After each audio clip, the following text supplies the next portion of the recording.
Fisher is my name. The program is Focal Point Network, the American Family Radio Talk Network.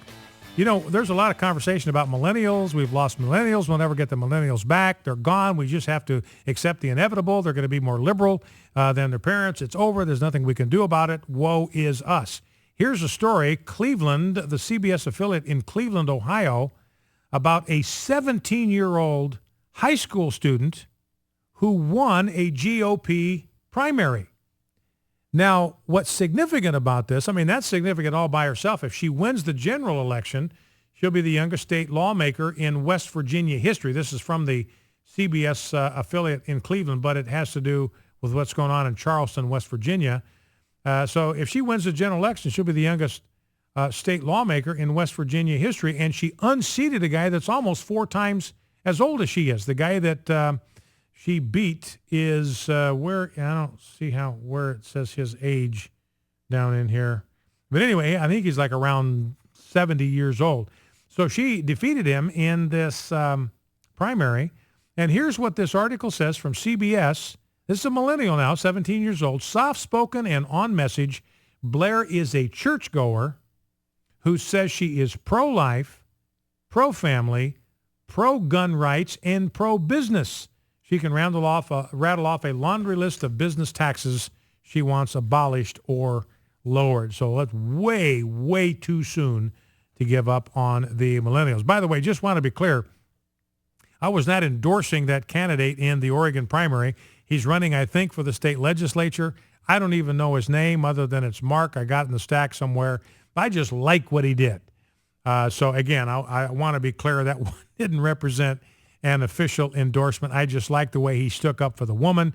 I like the fact that he knows that global warming is a myth. I like the fact that he wouldn't put up with any hogwash from those reporters.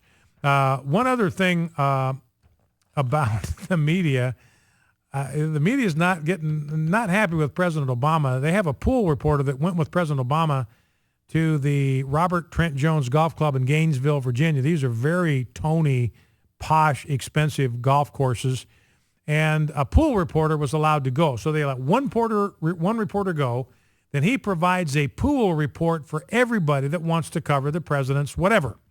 Well, they locked him up in a maintenance shed. This guy spent the whole time when President Obama's out playing golf. This guy is locked up in a garden shed, a maintenance shed on the golf course. Didn't see one single solitary bit of the golf outing. 888-589-8840. You know, now one of the things that there's a trend here with President Obama and all of these scandals. Number one, he's always the last one to hear about it. He's the last guy to know. He always finds out about it from the media, and then we know that it just absolutely ticks him off. He is just completely, absolutely frosted. And here is Ed Henry from Fox News asking Jay Carney yesterday, look, why do you guys keep saying, and Dennis McDonough, the chief of staff, why do they keep saying the president is mad as boop? And Jay Carney says, well, it's because he is mad as boop. Here's how the conversation went from there, clip 2. Mad as and adhering he's not expressing that to us. Well, Ed, I'm sure you'll hear from him at some point on this issue soon, and he did speak to this, I think, in response. I can't remember if it was to your question or somebody else's, when these allegations first arose. What he has also done is acted. He has strongly supported the action taken by Secretary Shinseki. He has sent over one of his most trusted advisors from the White House, Deputy Chief of Staff Rob Neighbors, to assist in that review, and he expects results from the review, and he hopes for results from the independent investigation. So Ed Henry asking a good question. If he's as mad as he says he is, how come we have to hear about it from you and from his surrogates? How come he hasn't said a word about this himself? And yet this is the standard pattern for President Obama. Every time one of these scandals pops up, he is outraged. He is madder than a wet hen, madder than the proverbial hornet. Let's play soundbite A15, Jeff, soundbite 15. This is a list of the times when President Obama talks about how outraged he is about whatever has happened. The list of things he's addressing in this montage: the VA scandal, the IRS targeting, the Obamacare rollout, wasteful spending at the General Services Administration. We're going to hear from David Axelrod on that, speaking for the president. We'll hear his reaction to Fast and Furious. Then we'll hear his reaction to the Secret Service scandal. Let's listen. The White House says President Obama is madder than about reports of treatment delays at hospitals serving veterans. The president is madder than It's inexcusable, and Americans are right to be angry about it, and I am angry about it. Nobody's madder than me about the fact that the website isn't working as well as it should. Just how mad is the president about all of this? Well, on the GSA issue, he was, I think it's fair to say, apoplectic. And so it's very upsetting to me to think that somebody showed such bad judgment that they would allow something like that to happen. If it turns out that some of the allegations that have been made in the press are confirmed, then of course I'll be angry. All right, so IRS scandal. Is truly mad as he should be mad at himself and his staff for not only ignoring our reporting, but the government's own reporting that's showing this was a problem and, in fact, ignoring his own campaign promise of 7 years ago. So that's President Obama on the IRS scandal. I'm angry about it. Healthcare.gov. Nobody's madder than me. General Services Administration lavish expenditures. David Axelrod says he's apoplectic. On Fast and Furious, it's very upsetting to me. Secret Service scandal. If it turns out that these allegations are confirmed, I will be angry. And of course, he always says he's not going to rest until the miscreants are brought to justice. Let's go back to the phones, 888-589-8840. Let's start with Lee in Marion, Ohio. Lee, thanks for calling and thanks for waiting. What's on your mind? I'm in Plano, Texas, by the way. Oh, okay. Well, great. Well, welcome.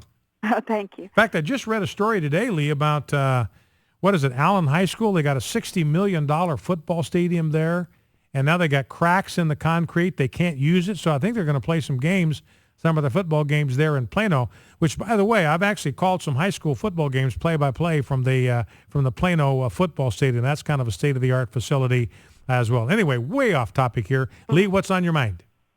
Well, back to the topic of the homosexual agenda. Yes, ma'am.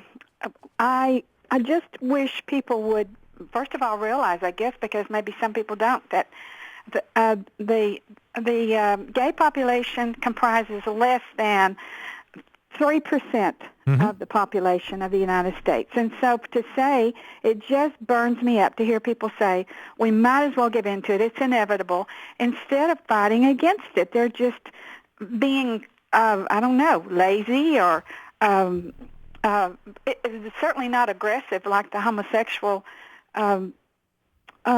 people are. And we can certainly give them that and respect them for it. They fight. They fight vigorously and aggressively. We need to do the same thing. Yeah, I agree. And let me ask you this question, Lee, just from your vantage point. Again, it's not a wrong answer here. I'm just curious what you think. Why is it that the church has been so timid and weak and soft in pushing back against the homosexual agenda? Why is that? I think because they're complacent. They're afraid to offend some members, and that's what's going on all over the United States. We're so afraid to offend people. Those that speak out because they're offended are certainly not afraid. It only takes one Muslim to say he or she is offended by something for it to be just torn down immediately or to be done away with or whatever. And a lot of ministers, I think, are afraid of losing their tax-exempt status, and according to Kelly Shackelford, that wouldn't happen anyhow. But even if it did, I heard somebody talking about this yesterday. What do we see as really important? Is it tax-exempt status, or is it telling the truth and standing up for what we really believe and doing what's right?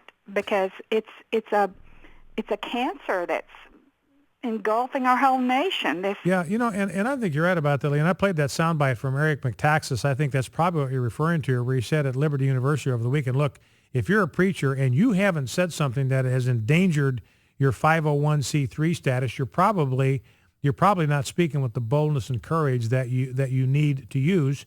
And what are you going to trade? Is your 501c3 status more important to you than declaring the whole counsel of God? What is it going to be? So I think there is fear there, Lee, and I think you're right. It's time for the church to get over that, to get past that, stand up and be counted. Jesus wasn't worried about offending people. I mean, that's why they crucified him. If Jesus was worried about offending people, he never would have been crucified. If he always acquiesced, if he always complied, if he always apologized when he was accused. I mean, his disciples came up to him and they would say, look, Jesus, you got to understand, you're offending the political leaders when you say that. And he would say, hey, I don't care. And then he would go right ahead and say something else even more offensive to them. All right, Lee, appreciate the call. Thank you for that. Let's go to Elizabeth in Georgia. Elizabeth, welcome. What's on your mind? Well, I have so many comments that I would make, but I'll only go with two. Okay. First, I wanted to say, you were talking about, how there's, the greatest increase in ICE that we've ever had. Uh-huh. Well, that makes me think and wonder, well, those people, I guess maybe they had it right to begin with, because back in 1968 or 69 when I was in junior high school, they were telling us then that because human beings were putting so many pollutants into the air, that eventually it was going to block out the warming rays of the sun and that we would be entering another ice age. Yeah. Like I said, maybe they got it right if we're increasing ice now. But yeah, maybe they were right all along. And the headlines back in 74 and so forth, Time Magazine, Ice Age coming, Earth is going to freeze, we're all going to freeze. That was the line then. Now it's we're going to burn this place to the ground. All right, Elizabeth, anything else you want to add? Yes, I want to say the lady that called in and was talking about she went to the Southern Baptist Church. Yeah. And then you made the statement that, because she made the statement and you agreed with her, that if this thing about, let's not worry about the homosexuals, that's fine, no problem, that if that, we're really taking precedence in the Southern Baptist churches, that people would just be leaving the churches.